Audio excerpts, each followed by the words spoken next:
जैसा कि हम गांधी जी के राजनीतिक विचारों की चर्चा प्रारंभ कर चुके थे और उसका प्रारंभ करने के बाद हमने देखा था कि गांधी जी ने राज्य की उपस्थिति को अनावश्यक बुराई के रूप में प्रदर्शित किया था और उसका रीज़न भी हमने बता दिया था कि राज्य व्यक्ति को आत्मनिर्भरता प्राप्त करने में रुकावट के तौर पर काम करते हैं या राज्य इतने ज़्यादा व्यक्ति को अपने ऊपर निर्भर कर लेते हैं कि व्यक्ति जो आत्म केंद्रित होकर अपना विकास कर सकता था या स्वयं के विकास के साथ साथ समुदाय और राष्ट्र के विकास से जुड़ सकता था, वह राष्ट्र पर निर्भर होकर एक तरह से दीनहीन अवस्था में चला जाता है। यानी वह हर अपेक्षा उसकी राज्य के साथ जुड़ जाती है और राज्य जो कि हिंसा का प्रतीक है, उसका संगठन हिंसा पर आधारित होने की वजह से भी गांधी जी उसके अस्तित्व को अस्वीकार करते हैं।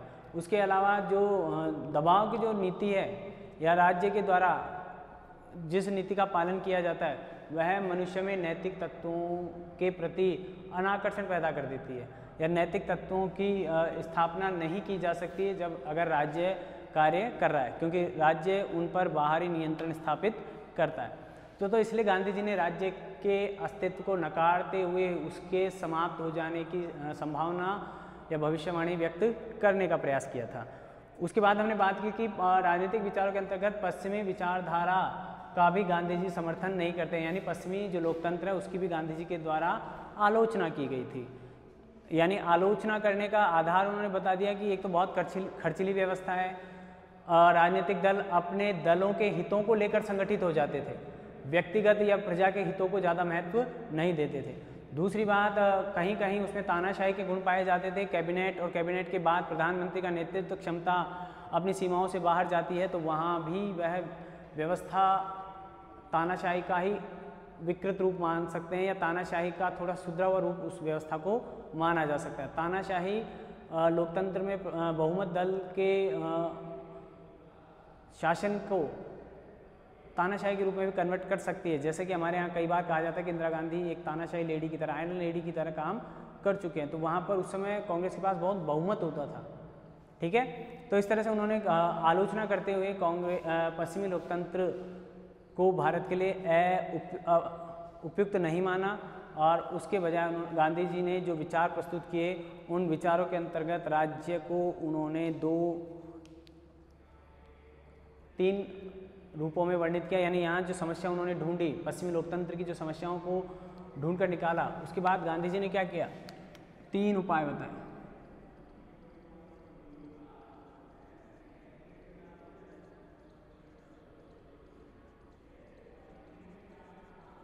गांधी जी ने राजनीतिक विचारों को स्पष्ट करते हुए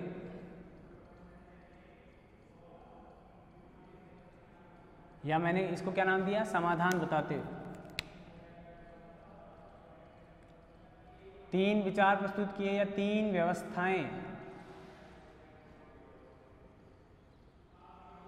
व्यवस्थाएं प्रस्तुत की या सिद्धांत प्रस्तुत किए। उनमें सबसे पहला तो है आदर्शवादी व्यवस्था और वो है राम राज्य। ठीक है, दूसरी व्यवस्था उनके द्वारा दी गई वो थी विकेंद्रीकृत व्यवस्था या विकेंद्रीकरण, और उसको नाम दिया गया ग्राम स्वराज्य। ये आप ध्यान में कर लें, ये समाधान एक तरीके से गांधी जी के द्वारा उपलब्ध करवाए गए हैं लोकतंत्र को प्रभावी बना। तीसरा उन्होंने कहा अहिंसक लोकतंत्र, यानी तात्कालिक उपाय, यानी वो भी उस समय किसका समर्थन करने लगे, इसलिए उन्होंने पश्चिमी लोकतंत्र की आलोचना की, लेकिन लोकतंत्र की आलोचना नहीं कर सके क्योंकि वही उपाय था। इसका कारण क्या रहा, गांधी जी ने तीनों व्यवस्थाएं दी, गांधी जी ने क्रम से जो व्यवस्थाएं दी हैं गांधी जी उनको ही प्रभावी मानते हैं। क्रम से सबसे बेस्ट जो व्यवस्था मानते थे वो राम राज्य को मानते थे। उसके बाद उन्होंने विकेंद्रीकरण को दूसरा स्थान दिया, फिर उसके बाद अहिंसक लोकतंत्र को उन्होंने तीसरा स्थान दिया। इसका कारण क्या था कि गांधी जी कहते थे कि जो व्यक्ति है वो उन परिस्थितियों में इतना ज़्यादा बौद्धिक स्तर पर विकसित नहीं है कि वह स्वयं को स्वयं शासित कर सके। वो इस विचार को ही नहीं समझ सकता था, इस विचार का समर्थन करना तो बहुत दूर की बात है। तो उन्होंने कहा कि व्यक्ति को मैं स्वशासित बनाना चाहता हूँ, उससे पहले राज्य के अस्तित्व को समाप्त करने के लिए या राज्य के अस्तित्व को समाप्त करके मैं व्यक्ति को स्थान देना चाहता हूँ, और वो भी व्यक्ति ऐसा जो बौद्धिक स्वरूप से या बौद्धिक स्वरूप के आधार पर अपने ऊपर शासन करने की क्षमताएं रखता हो या अपने आप को शासित करने की क्षमताएं रखता हो। यहाँ पर लेकिन ऐसी व्यवस्था एकदम से लागू नहीं की जा सकती। तो गांधी जी ने व्यक्ति को वो स्तर देने से पूर्व या व्यक्ति के स्तर को उस समय में तुलनात्मक रूप से कमजोर मानते हुए उन्होंने एक समुदाय या एक वर्ग विशेष को आगे बढ़ाने का प्रयास किया और उसको रखा ग्राम स्वराज्य। यानी उन्होंने दूसरा जो विचार दिया, उन्होंने देखा कि व्यक्ति तो अभी इतने समर्थ नहीं है, हम किसी समुदाय या कम्युनिटी, किसी गांव या पंचायत को इतना सक्षम बना सकते हैं कि वो पहले आत्मनिर्भर बने, वो पहले अपनी निर्भरता को राज्य पर है वो उसको समाप्त करे, राज्य के अस्तित्व के साथ रहते हुए वो अपने आप को भी मजबूत करती हुई चले, ताकि धीरे धीरे व्यक्ति का जो बौद्धिक स्तर है वो पहले की तुलना में क्या हो, बढ़े, उसके प्रशासनिक अनुभव भी बढ़े। जब वो इस स्तर पर आएगा, यानी जब एक ग्राम या एक पंचायत समिति या एक ग्राम पंचायत को आप इतना प्रबुद्ध कर देंगे, इतना महत्वपूर्ण बना देंगे कि वह आगे जाकर अपना प्रशासन स्वयं चला सके, तो ऐसी व्यवस्था को एक दिन फिर हम उसे और छोटे स्तर पर ले जाएंगे। यानी आप जैसा कि सोचते हैं कि व्यक्ति, अगर देखा जाए तो व्यक्ति हमारे यहाँ 135 करोड़ 30 करोड़ प्लस हैं, ठीक है, तो आप एक एक व्यक्ति का विकास करेंगे तो पॉसिबल नहीं है कि एक एक व्यक्ति का लेवल समान हो या बहुत अच्छा लेवल हो जाए। उससे पहले हम इसलिए हम कोशिश करेंगे कि जिला, राज्य, उस आधार पर उनका डेवलपमेंट। इसलिए तो स्मार्ट सिटीज़ की कल्पना की गई। स्मार्ट सिटीज़ जो बनेंगी, पूरा भारत स्मार्ट हो जाए ये अलग बात है, लेकिन इसकी शुरुआत तो कहीं ना कहीं से की जाएगी। तो वहाँ पर उस व्यक्ति को छोड़कर सिटीज़ पर कंसंट्रेट करने की, जैसे ही गांधी जी भी कह रहे हैं कि एक व्यक्ति पर कंसंट्रेट बाद में किया जा सकता है या उसको उस स्तर पर लाने में अभी वक्त लग सकता है। तो उसके लिए क्या करें, हम गाँव को गाँव पर अपना ध्यान केंद्रित करें। ग्राम स्वराज्य की अवधारणा उन्होंने दी दूसरे स्टेज के तौर पर। लेकिन गांधी ने देखा कि ग्रामीण परिवेश भी अभी उन स्थितियों के लिए तैयार नहीं है, या ग्रामीण व्यक्ति जो हैं उनमें भी इतनी बौद्धिक जागृति नहीं आ सकती, लाई जा सकती है, आ नहीं रही है। प्रशासन में वो पार्टिसिपेट नहीं करना चाह रहे, अपने रोज़मर्रा के कार्यों से उन्हें इतनी फुर्सत नहीं है या इतनी उनमें बौद्धिक क्षमताएं नहीं है कि जो एक समुदाय या जो जैसे हमारे पहले पंचों की व्यवस्था थी ऐसी व्यवस्था लागू की जा सके। आज भी आप खाप पंचायत का नाम सुनते हैं, लेकिन उनके भी निर्णयों में कहीं ना कहीं कोई कमी दिखाई दे जाती है। तो गांधी जी ऐसे कह रहे हैं कि उनको भी प्रभावी बनाने के लिए फिर हमें लोकतंत्र का सहारा लेना होगा। लोकतंत्र अपने आप में पूर्ण व्यवस्था है, लेकिन वहाँ पर सबका भाग लेना जरूरी नहीं है। ये ग्राम स्वराज्य तो क्या है, एक लंबी प्रक्रिया के अंतर्गत आएगा। ग्राम स्वराज्य लाना अपने आप में क्या है, एक बड़ी लंबी प्रक्रिया का पालन करना होगा। उससे भी लंबी प्रक्रिया इसमें आएगी। तो इन दोनों लंबी प्रक्रियाओं से बचने के लिए या एक तात्कालिक उपाय के तौर पर आप किसको धारण कर सकते हैं, अहिंसक लोकतंत्र को। जैसे कि आप देखते हैं कि अगर कहीं आपके चोट लग जाती है शरीर में, तो आपको रिलीफ तो जब वो हड्डी वगैरह कुछ जुड़ जाएगी, अगर टूट गई है तब मिलेगा, लेकिन इंस्टेंट आपको वहाँ उस समय रिलीफ चाहिए तो आपको दर्द निवारक गोलियाँ दी जाती हैं डॉक्टर्स के द्वारा। ऐसी ही दर्द निवारक गोली के तौर पर उन्होंने किसका नाम लिया, हमारे अहिंसक लोकतंत्र।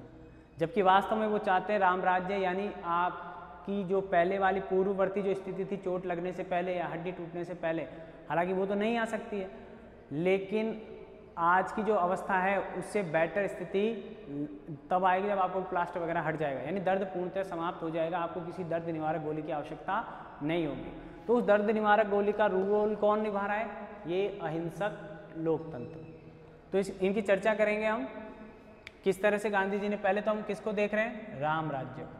हमारा आज का पहला बिंदु क्या है, राम राज्य। यानी मैं अगर कह दूं राम राज्य का मतलब, अब यहाँ मैं भगवान राम की बात नहीं कर रहा हूँ, राज्य विहीन अवस्था।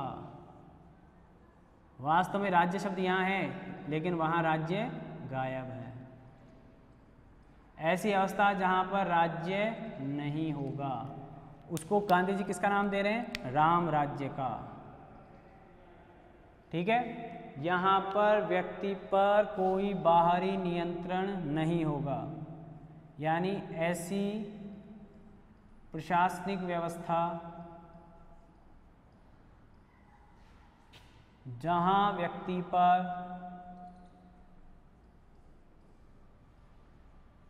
कोई बाहरी नियंत्रण नहीं होगा।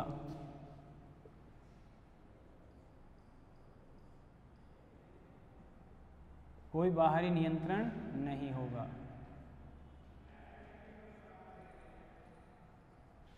ठीक है, यानी वो उस बाहरी नियंत्रण से परे होगा और उस व्यवस्था को ही, यानी जब पूर्णतः नियंत्रण समाप्त हो जाएंगे उसे क्या कहा जाएगा? राम राज्य। यहाँ राम राज्य से हमारा कोई हिंदू धर्म की मान्यताओं के पर आधारित नहीं बता रहे हैं।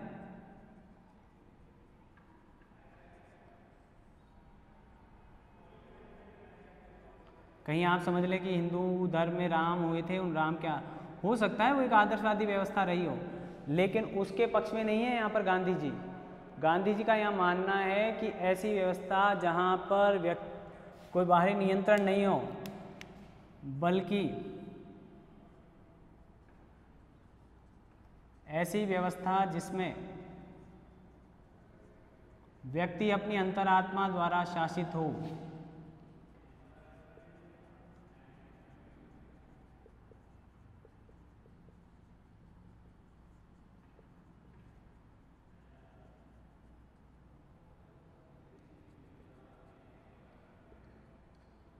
इसका मतलब समझ गए होंगे। यानी सरकार, इस राज्य का नियंत्रण नहीं है यहाँ पर। राज्य कैसा तत्व है?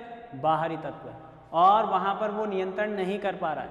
लेकिन इसका मतलब है ऐसा भी नहीं है कि वहाँ के नागरिक अनियंत्रित हो जाएं। वहाँ पर नियंत्रण कौन करेगा? उसकी अंतरात्मा उसको नियंत्रित करेगी। अंतरात्मा द्वारा वो व्यक्ति शासित होगा। नियंत्रित भी है, अनियंत्रित भी है। नियंत्रित है स्वयं के द्वारा, अनियंत्रित है या राज्य नियंत्रण से परे है, किसके? राज्य से। जब ऐसी व्यवस्था आती है तो राज्य की तरफ मुंह नहीं करना पड़ता है हमको। जब व्यक्ति जंगलों में रहता था तब वहाँ किसी प्रकार का राज्य या सत्ता का संचालन नहीं होता था। ठीक है, हो सकता है वो बौद्धिक स्तर में किसी आधार पर पिछड़े हों, उस बौद्धिक स्तर को पूरा यहाँ गांधी जी करना चाहते हैं कि उसकी बौद्धिक क्षमताएं इतनी अच्छी हों कि वह उस समय जैसी तो व्यवस्थाएं हों, लेकिन आज के समय के अनुरूप हों। आज के समय के अनुसार राज्य तो नहीं हो, जैसे वहाँ नहीं था। व्यक्ति अपने कार्यों को करने के लिए स्वतंत्र था और वो उतना ही उपभोग भी उतना ही करता था, उत्पादन भी उतना ही करता था, संग्रह की कोई प्रवृत्ति नहीं थी। आज के मानव में इसलिए तो गांधी जी ने ट्रस्टीशिप का सिद्धांत दिया। आज के मानव की दिक्कत क्या है? संसाधन भी भरपूर हैं, लेकिन उसकी संग्रहवादी जो प्रवृत्ति है या वृत्ति है, उसके कारण अन्य व्यक्तियों के साथ अन्याय हो रहा है। राम राज्य में ऐसा संग्रहवादी व्यवस्था का उल्लेख नहीं कर रहे हैं। अपने अधिकारों के प्रति जागरूक है तो अपने कर्तव्यों के प्रति भी व्यक्ति क्या रहे? जागरूक रहे। स्व विवेक से वो काम करे, किसी के कहने से वह किसी प्रकार के कार्य को न करे या किसी दबाव में आकर काम नहीं करे। ऐसा गांधी जी अपेक्षा रखते हैं अपने राम राज्य के प्रजाजनों के द्वारा। आगे देखें, सभी प्रकार के नियंत्रण क्या होंगे? समाप्त नहीं होंगे, मतलब वहां नहीं पाएंगे। यानी अगर वो एक बार अपने अहित भी कर रहा है तो उस व्यक्ति को करने दिया जाएगा।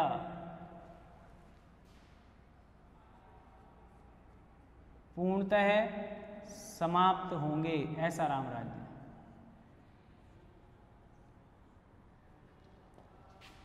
व्यक्ति अपनी बौद्धिक क्षमताओं का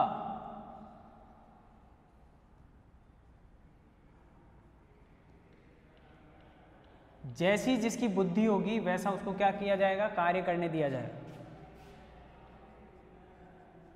क्योंकि आपको पता है जिस व्यक्ति का जैसा ग्रुप होता है,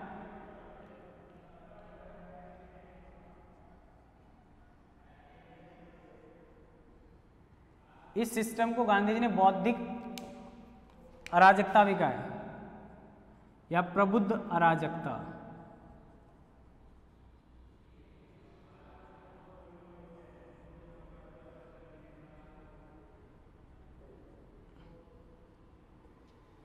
ये वैसे जैसे किसी बच्चे को आपने आग से हाथ लगाने के लिए बार बार आप कह रहे हैं, वो नहीं मानेगा नहीं मानेगा नहीं मानेगा, फिर जाएगा, फिर करेगा, फिर जाएगा, फिर आप रोकेंगे, फिर जाएगा।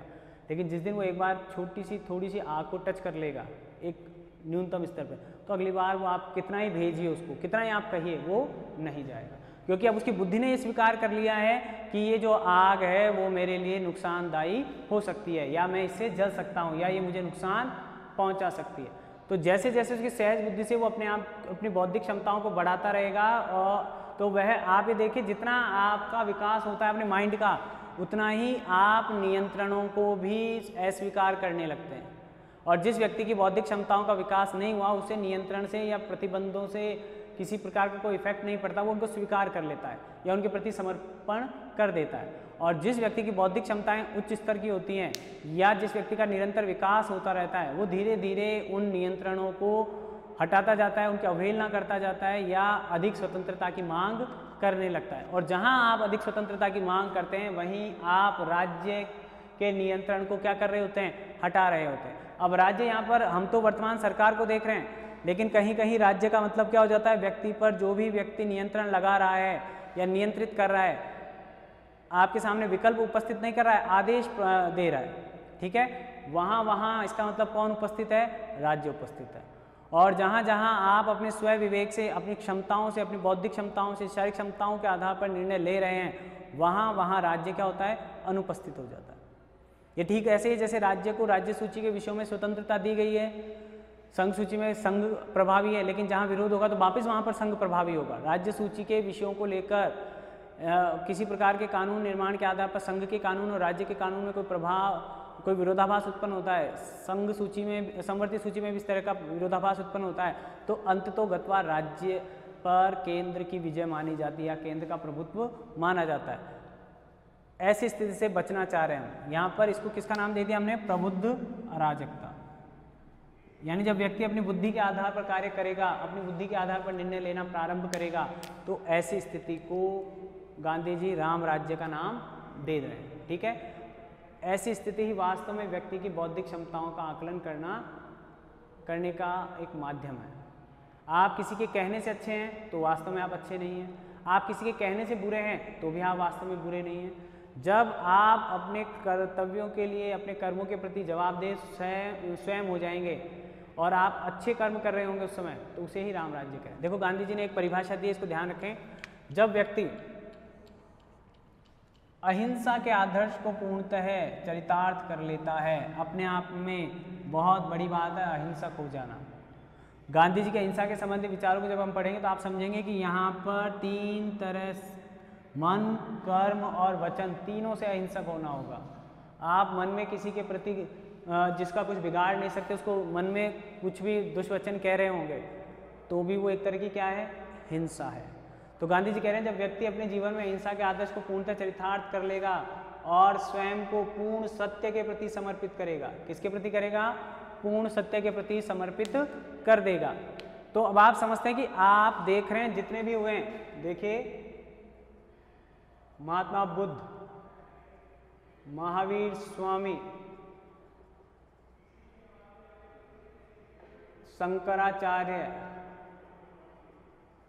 गांधी जी खुद भी, इन लोगों ने अपने जीवन में किसको महत्व दिया सबसे ज्यादा, अहिंसा को,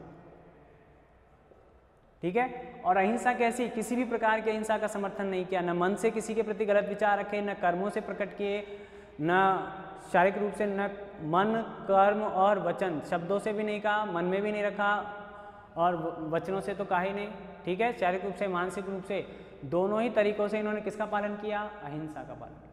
तो आप देख रहे हैं कि आज भी इनका नाम है, इनको मानने वालों की संख्या है।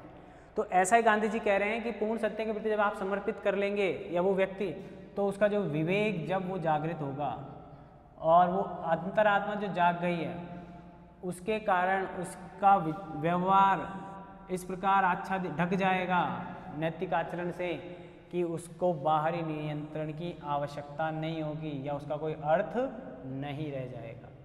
ये आप स्वयं भी जान सकते हैं जब आप किसी कार्य को करने की कैपेसिटी रखते हैं, अभ्यास से आप उसमें एक्सपर्ट हो गए हैं, उसके बाद अगर आपको कोई कहता है ऐसा करो वैसा करो वैसा करो, तो आप वहाँ उस चीज़ को इग्नोर कर देते हैं।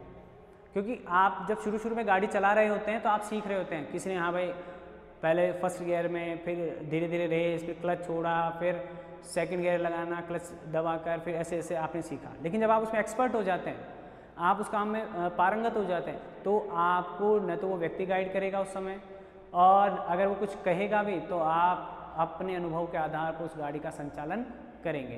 तो ऐसा ही कुछ यहाँ पर कह रहे हैं, कब? जब आप एक्सपर्ट हो गए हैं, गिरकर पढ़कर चलाकर बार बार प्रैक्टिस करने के बाद आप एक्सपर्ट हो गए हैं, ठीक है, आप हेलमेट लगा रहे हैं, यातायात नियमों का पालन कर रहे हैं, तो आपको पुलिस भी कुछ नहीं कह सकती, यानी वहाँ राज्य भी आपको कोई निर्देश नहीं देगा।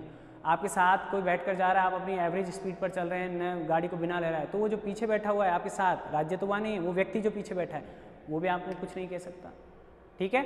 यानी वो जो नियंत्रण है, ये सब कहना क्या है? एक प्रकार का नियंत्रण है।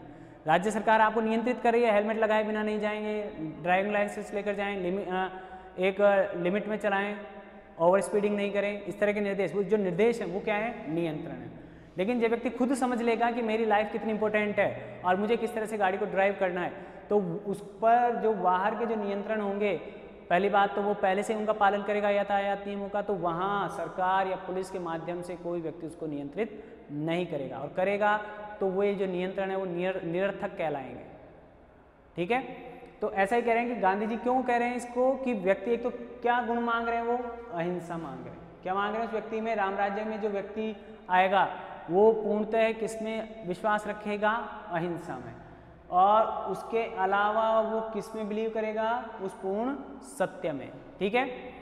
अब ये दोनों चीज़ें मिल जाएंगी, सत्य और अहिंसा, तो फिर ऐसी परिस्थिति का जब आप पालन करेंगे, गुस्सा आने पर भी गुस्सा नहीं करेंगे, हिंसा की परिस्थिति उत्पन्न होने पर भी अहिंसा का पालन करेंगे, असत्य नहीं बोलेंगे चाहे आपकी गर्दन कट जाए, ऐसी परिस्थिति में, हालांकि दिव्य लोग होते हैं वो जो इन सबका अक्षर से पालन करते हैं, तो ऐसी बात करें, जब आप ऐसी परिस्थिति से गुजरेंगे इनकी सब की तरह, तो आप में एक अलग से व्यक्तित्व का निर्माण होगा, जहां आपकी आत्मा जागृत होगी, जहां आपका विवेक क्या होगा? उत्कृष्ट होगा, यानी आप उन सामान्य व्यक्ति की तुलना में श्रेष्ठ पाए जाएंगे। आप छोटी छोटी बातों पर गुस्सा छोड़ देंगे, आप छोटे छोटे लालच या किसी भी बड़े लालच के लिए भी सत्य को नहीं छोड़ेंगे, आप असत्य का पालन नहीं करेंगे, तो आपके व्यवहार में, आपके व्यक्तित्व में अलग प्रकार की दिव्यता आएगी, आपका नैतिक आचरण क्या हो जाएगा? श्रेष्ठ होगा औरों की तुलना में। यानी आपको किसी प्रकार का लालच या किसी प्रकार का दबाव जो है, व्यक्ति को प्रभावित क्या करते हैं? या तो लालच या डर या दबाव, तो वो भी आपके व्यवहार को परेशान नहीं कर पाएंगे, बदल नहीं पाएंगे, आपको ये एहसास करा देंगे कि आप किस प्रकार के कार्य करें। तो गांधी जी ने यहाँ पर बहुत अच्छे तरीके से बताया है, तो उस प्रकार वो जो बाहरी नियंत्रण है या तो आप पर लागू नहीं होगा, आप उसकी परवाह नहीं करेंगे, ठीक है। तो ऐसी पोजीशन पाना, आप मानते हैं आज के समय में बिल्कुल सही है। आज दुष्टों की संख्या बढ़ती जा रही है। अगर हम बात करें पाकिस्तान जैसे राष्ट्र के साथ हम हिंसक होकर काम कर सकते हैं क्या? या चीन के साथ हम अहिंसक होकर काम कर सकते हैं क्या? नहीं किया जा सकता बिल्कुल, क्योंकि गांधी जी ने किसी देश विशेष की बात नहीं, गांधी जी संपूर्ण विश्व के लिए बात कर रहे हैं कि सभी वो ही राम राज्य कहलाएगा जब प्रत्येक व्यक्ति अहिंसा का पालन करेगा, सत्य के प्रति आग्रह रखेगा, एक एक व्यक्ति। तो आप देखिए कि वो जो व्यवस्था है वो वर्तमान व्यवस्थाओं से कई गुना श्रेष्ठ होगी, जहाँ व्यक्ति व्यक्ति का सम्मान करेगा। आगे देखें आप, ये परिभाषा जब हो रही है, स्पष्ट हो रही है, और इसके अलावा मैंने आपको बता दिया राज्य से विहीन यानी नियंत्रण से विहीन। ऐसा राज्य चाहते हैं जहाँ का प्रत्येक व्यक्ति विवेकवान हो, जिसकी आत्मा जागृत हो, जो नैतिक आचरण से भरे पूरे हों, अच्छा नैतिक आचरण करते हों। अगर मैं कहूँ राजा राम की अगर बात करें तो उनको किसी ने कहा थोड़ी था सीता जी का परित्याग कर दें, उनको तो ये कहा गया कि सीता जी की वजह से या समाज में सीता जी के आचरण के कारण स्त्रियों के आचरण में थोड़ा सा परिवर्तन आ रहा है, ऐसा कहा। मैंने क्या कहा? परिस्थिति रखी, या वो जो समस्या उत्पन्न हो रही थी वो रखी। तो फिर राम ने अपने आदर्शवादी व्यक्तित्व को ध्यान में रखते हुए या प्रजा के हितों को ध्यान में रखते हुए स्व विवेक से काम किया।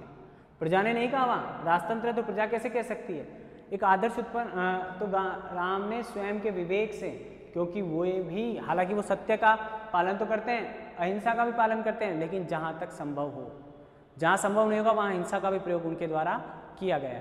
तो जब ऐसे व्यक्ति का नैतिक आधार, नैतिक जागृत है, नैतिकता के आधार पर उनकी आचरण जो है, जो उनके अंतरात्मा ने उनको कहा, उन्होंने सीता जी का परित्याग करना शेष कर समझा, यानी श्रेष्ठ वही लगाऊंगा। तो उन्होंने इस ऑप्शन का पालन किया और सीता जी का परित्याग किया। किसके हित में? प्रजा के हित में। तो वहाँ प्रत्येक व्यक्ति ऐसा जागृत हो, और राजा के दायित्वों को याद दिलाने के लिए एक धोबी के द्वारा, ऐसा कहा जाता है, राम के समक्ष समस्या रखी गई, यानी वो व्यक्ति भी वहाँ जागृत है कि व्यवस्था क्या है, समस्याएं क्या हो रही, उन्होंने राजा के समक्ष रखा जिस रूप में रखना चाहिए था, और राजा ने इसके अनुसार अपना आचरण किया। राज्य पर भी कोई दबाव नहीं और उस धोबी पर भी कोई दबाव नहीं, उसको कोई दंड वगैरह नहीं दिया गया है, ध्यान रखें। उसने तो जो व्यवस्थाएं थी वो व्यवस्थाएं बताई, यानी राज्य की समाप्ति हो, व्यक्ति बौद्धिक क्षमताओं से युक्त हो और उसकी आत्मा क्या हो? जागृत हो। ऐसे शासन व्यवस्था को या ऐसी व्यवस्था को गांधी जी ने किसका नाम दिया है? राम राज्य का। आगे देखें आप,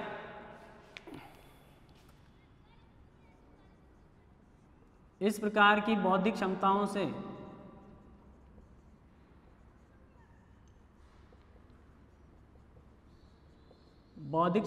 से युक्त व्यक्ति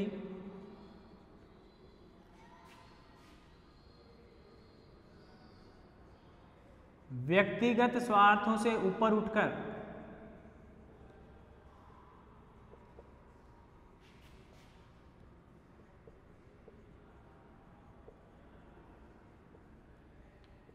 ठीक है,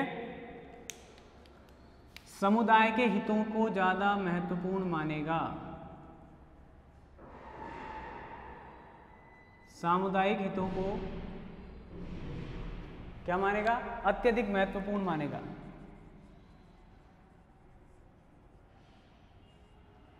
अभी जो मैं उदाहरण दे रहा था, उन्होंने प्रजा को महत्वपूर्ण माना, अपनी पत्नी का त्याग कर दिया, किसके लिए? प्रजा के लिए।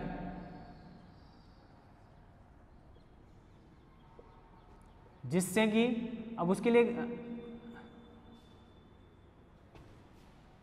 किसके लिए काम करेगा फिर वो? समुदाय के लिए।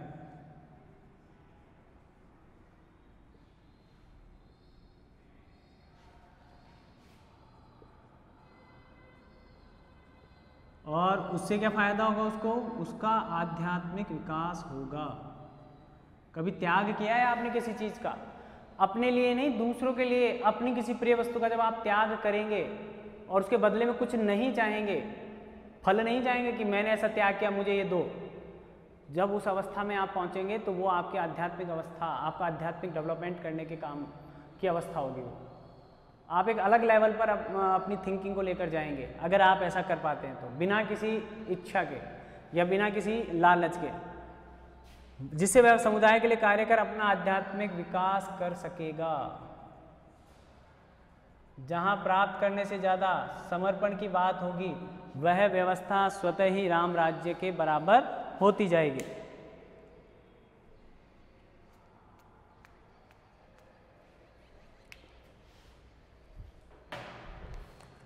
यह है राम राज्य। किसके लिए काम करना है आपको? समुदाय के लिए। बदले में आपको कुछ भी नहीं चाहिए होता है।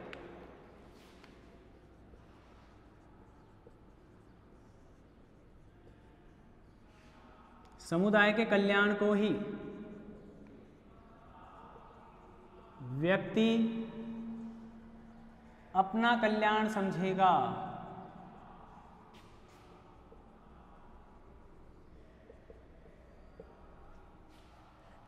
ऐसा व्यक्ति क्या कहलाएगा? आत्मनिर्भर स्वशासी व्यक्ति।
आधा।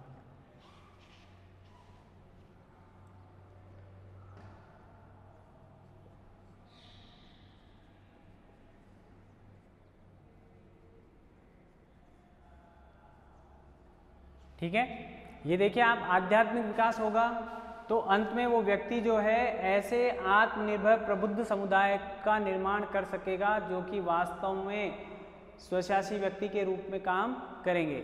ये दोनों तत्व अपने आप में एक जैसे, आत्मनिर्भर होगा, स्वशासी। स्वशासी कब होगा? जब उसे इस बात का ज्ञान होगा कि मुझ पर कोई और शासन नहीं कर सकता, मेरे व्यक्तित्व के निर्धारण का करने का अधिकार मेरे स्वयं का है, मुझे राज्य के द्वारा शासित नहीं होना या राज्य मेरे विकास में कोई योगदान नहीं दे सकता, मुझे स्वयं विकास करना होगा, मुझे स्वयं आत्मनिर्भरता को प्राप्त करना होगा। जब एक एक व्यक्ति इस प्रकार की धारणा कर लेगा तो आप समझ सकते हैं कि ऐसे राज्य को आप किसी भी प्रकार से कमज़ोर नहीं कर सकेंगे, गांधी जी ऐसा मानते हैं। जहाँ प्रत्येक व्यक्ति का विवेक जागृत हो चुका है, जो हमने पहले वाली परिभाषा में भी देखा था, विवेकवान जो व्यक्ति है उन व्यक्तियों में उन्हें एक एक व्यक्ति को समझाना नहीं होता कि आप ये इस प्रकार से कीजिए राष्ट्र के लिए। आप जिन्हें आप आज आइडियल मानते हैं, आप मानते हैं कि उन्हें आप या कोई और इंडिकेट कर सकता है, डायरेक्ट कर सकता है। वे खुद अपने हिसाब से अपने लाइफ को चला रहे हैं, कई लोगों के आइडियल हैं, लेकिन न तो वो व्यक्ति उनको प्रभावित करते हैं, न उन पर किसी प्रकार का नियंत्रण है। वे स्वयं के डिसीजंस के आधार पर, अगर मैं कहूँ कंगना रनावत है, इतना डिसीजन ले रही है, बोल्ड डिसीजन ले रही है, सरकार राज्य के द्वारा उसको भयभीत भी किया जा रहा है, लेकिन वो उससे भयभीत नहीं हो रहे। कुछ लोग उसके विपक्ष में भी जा सकते हैं, लेकिन मैं कह रहा हूँ कि वहाँ वो अपने बुद्धि बल के ऊपर काम करे। अब जो उसको सही लग रहा है, सोसाइटी के लिए क्या करना, अपने लिए नहीं लड़ रही है। एक व्यक्ति की आत्महत्या की, उसने ऐसी परिस्थितियों में इस कारण वो कह रहे कि हत्या हुई है, एक सुनियोजित हत्या मानती है उसको। तो ऐसे समय में वो अपने विवेक से काम करे, उसका विवेक कहता है कि उसको न्याय मिलना चाहिए। तो प्रत्येक व्यक्ति जब ऐसा हो जाएगा मान लो, तो ऐसी जो व्यवस्थाएं, जो अव्यवस्थाएं, वो भी सुव्यवस्था में बदलने लगेंगी, ऐसा मिस्टर गांधी जी मानते हैं। लेकिन आप देखिए, क्या ये इतना आसान है क्या? अगर हम इसकी कमियों की बात करते हैं, जो व्यवस्था हम यहाँ पर कर रहे हैं,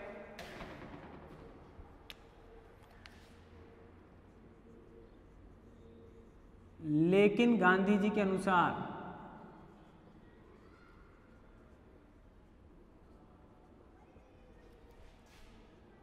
राम राज्य की प्राप्ति इतनी आसान नहीं है। दो कारण बता रहे मेनली। एक तो व्यक्ति अहिंसा का पूर्णतः पालन नहीं करता है,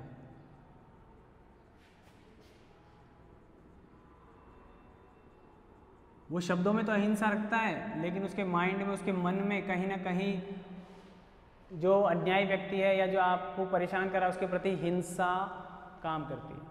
मैंने कहा लगे रहो मुन्ना भाई, देखिए आपने लगे रहो मुन्ना भाई में संजय दत्त को बार बार आता है कि मैं उसकी पिटाई कर दूं, और जब वो कहता है कि गांधी जी ने इतना ही कहा था कि कोई एक चांटा मारे तो दूसरा गाल आगे कर दो, लेकिन दूसरे पे भी पड़ जाए तो क्या करना है ये नहीं बताया उनको, तो वो सिद्धांत को समझ नहीं पाते हैं। ठीक है, यानी अहिंसा वास्तव में है क्या और अहिंसा को वास्तव में पाया कैसे जाए, तो ये अपने आप में बहुत कठोर चीज़ है, कठिन चीज़ है, साधना करने की चीज़ है। अगर आप इसको प्राप्त कर लेंगे तो बाद में आप देखते हैं कि उसमें कितना परिवर्तन आता है। वो उसको अपने अच्छे विचारों से गुलाब देकर या बार बार गेट वेल सुन के कार्ड भेज रहा है और कर रहा है, सारे काम कर रहा है, वही व्यक्ति है, बदलाव आ रहा है, और सामने भी वही व्यक्ति है, लेकिन उसके व्यवहार में भी जब वो उसकी बेटी की शादी में संजय दत्त पहुँचता है, उसकी हेल्प करता है अपने तरीके से, तो बाद में उसके विचार बदल जाते हैं। और वो जो बिल्डर है, जो अर्थ को महत्व देता है, उसके लिए अर्थ सर्वाधिक महत्वपूर्ण है, वो व्यक्ति उनके मकान को वापस करने का प्रयास करता है। मुन्ना भाई MBBS में भी ऐसा ही करता है। वो उनके डीन के विचारों को एंड में वो उस एग्ज़ाम को जब दे रहा होता है, तो उस एग्ज़ाम को देने के दौरान उसको पता लगता है कि मैं अगर यहाँ पास भी हो गया तो क्या मैं किसी का ऑपरेशन कर पाऊँगा, क्या मैं किसी की जान बचा पाऊँगा क्या, वहाँ उसका विवेक जागृत होता है। फिर तो वो फिर मना कर देता है और वहाँ उसको निकालने का ऑर्डर कर दिया जाता है, वहाँ से उसको निकाल दिया जाता है हॉस्पिटल से, और मेडिकल उस कॉलेज से निकाल दिया जाता है। बाद में फिर उस डीन का भी हृदय परिवर्तन होता है और वो बाद में उन्हीं के साथ जुड़ते हैं, शादी वगैरह जो भी काम होते हैं, वो जो एक्चुअली विवेक है उसकी बात कर रहे होते हैं। अहिंसा का पालन बहुत मुश्किल काम है, गांधी जैसा मानते हैं। ठीक है, तो पूर्णतः पालन नहीं कर पाता है व्यक्ति, साधारण व्यक्ति जो है, और जितना वो हिंसा करता है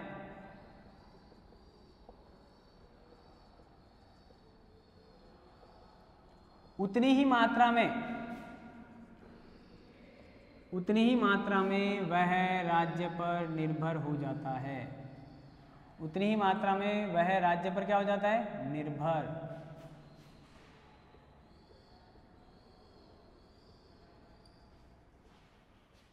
तो यहाँ वास्तव में वो कह रहे हैं कि हिंसा का पालन करना और एक कठिन कार्य है, इसलिए राम राज्य की प्राप्ति भी क्या है, एक कठिन कार्य है। राम राज्य को प्राप्त करना इतना आसान काम नहीं है, ऐसा कह रहे हैं मिस्टर गांधी जी।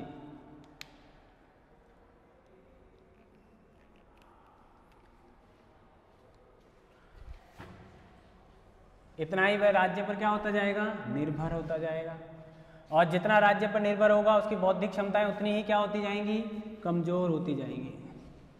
ठीक है, राज्य पर निर्भरता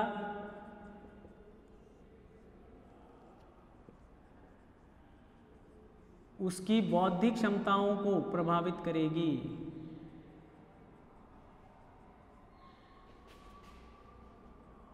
बौद्धिक क्षमताओं को क्या करेगी, वो प्रभावित करेगी। ठीक है, तो अब इसका समाधान क्या है कि धीरे धीरे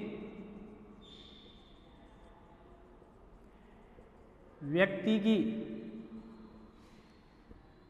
बौद्धिक क्षमताओं को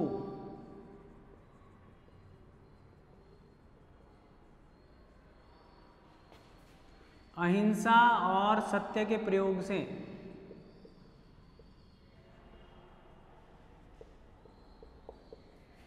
आप समझ रहे हैं ना, मतलब हमको क्या करना है, गांधी जी के अनुसार करना है, बढ़ाया जाना चाहिए।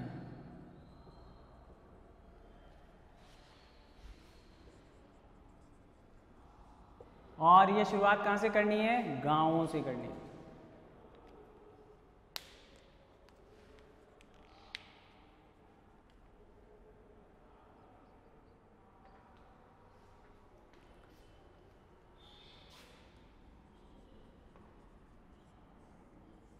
इसके लिए गांधी जी ने उप आदर्शवादी, आप मानते हैं क्या सत्य और अहिंसा इतना आसान है? आप खुद के आचरण पे जब लाएंगे तब आपको पता लगेगा कि सत्य बोलना कितना मुश्किल है या अहिंसा का पालन किया जाना कितना मुश्किल है। मैं उस अहिंसा की बात नहीं कर रहा हूँ कि जब आप अपने से ताकतवर व्यक्ति के आगे उसका कुछ नहीं कर सकते और फिर आपने कहा साहब मैं तो अहिंसा में विश्वास रखता हूँ, ऐसी अहिंसा नहीं। आप किसी की क्षमताओं से डरते हुए उसको उसकी गलती का एहसास कराएं, चाहे वो कितना ही पावरफुल हो, चाहे वो कितना ही शक्तिशाली हो, परिस्थितियों में तालमेल रखते हुए अपने आत्म स्वाभिमान को भी रखें, क्योंकि पता है जितना कठोर आपका तरीका हो सकता है, अगर आप उसको नीचा दिखाने और अपने आप को श्रेष्ठ बनाने की बात करेंगे तो विवाद उत्पन्न होंगे। आप उसको ये एहसास कराएं कि जो आप करना चाह रहे हैं वो गलत है, आपकी प्रतिष्ठा पर भी प्रश्न आ रहा है और हमारे हितों को तो प्रभावित कर ही रहा है। तो कहने का मतलब है कितना ही हो तरीका, अहिंसा को समझिए, सत्य को समझिए और उसके अनुरूप आचरण करेंगे तब आपको राम राज्य की प्राप्ति होगी, लेकिन इतना आसान नहीं है। इसलिए गांधी जी ने उप आदर्शवादी व्यवस्था या विकेंद्रीकरण की व्यवस्था जो हम बता रहे हैं, उप आदर्शवादी व्यवस्था ग्राम स्वराज्य का समर्थन किया है।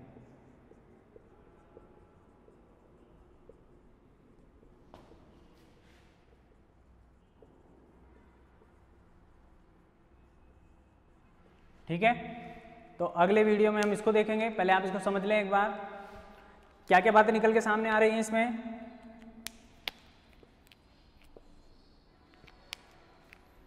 एक तो क्या हो, बाहरी नियंत्रण नहीं हो, राम राज्य की विशेषता देख रहे हो, बाहरी नियंत्रण का अभाव, पहली बात। दूसरी बात, प्रबुद्ध अराजकता उसको कह रहे हैं, ठीक है। तीसरी बात, आत्मनिर्भर हो, कैसे, सत्य व अहिंसा का पालन करके या उसको समझकर, ठीक है। किससे जुड़े, समुदाय से जुड़ा हुआ हो, व्यक्तिगत हित नहीं हो, समुदाय का हित सर्वोच्च हो। इसलिए तो भारत का जो राजतंत्र है वो दुनिया के अन्य राजतंत्रों से बिल्कुल डिफरेंट है। राजतंत्र होते हुए भी प्रजातंत्र का काम करते थे अपने यहाँ पुराने शासक। आध्यात्मिक विकास हो, व्यक्ति आत्मनिर्भर हो, वो बता दिया मैंने, ठीक है। जहां ये व्यवस्थाएं होंगी, यानी डर जैसी चीज नहीं हो, ठीक है। बहुमत के आधार पर प्रश्नों का डिसीजन नहीं हो जैसा लोकतंत्र में होता है। जैसे तत्व राम राज्य के आवश्यक तत्व थे।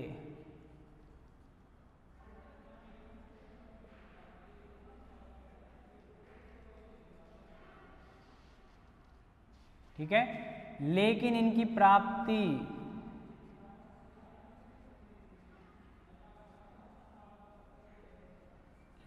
प्राप्ति दुष्कर है, असंभव नहीं है। ठीक है, ये देखिए ये चीजें क्या हैं, ये व्यक्ति में गुणात्मक परिवर्तन लाती हैं। क्या लेकर आती है ये व्यवस्था? गुणात्मक परिवर्तन लाती है, संख्यात्मक नहीं।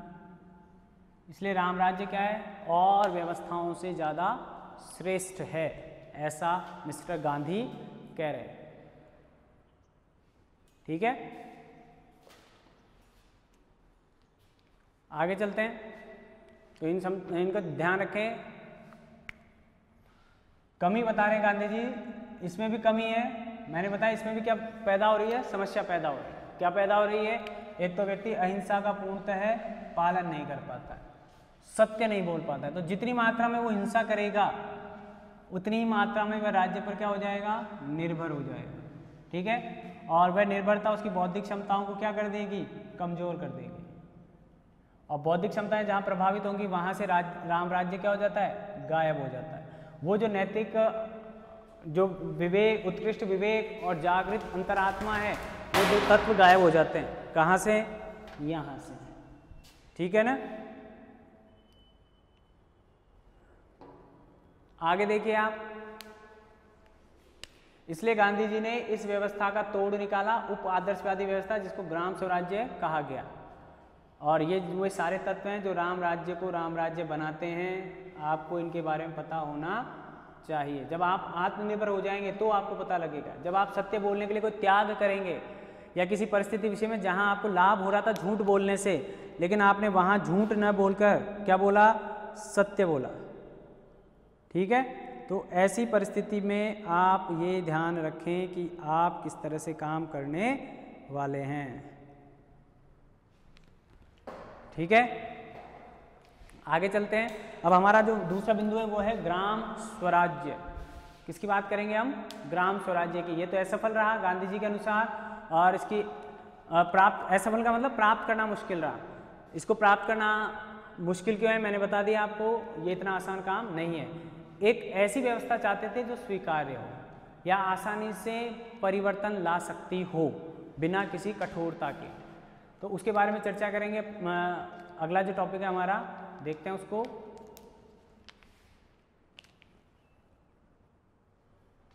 और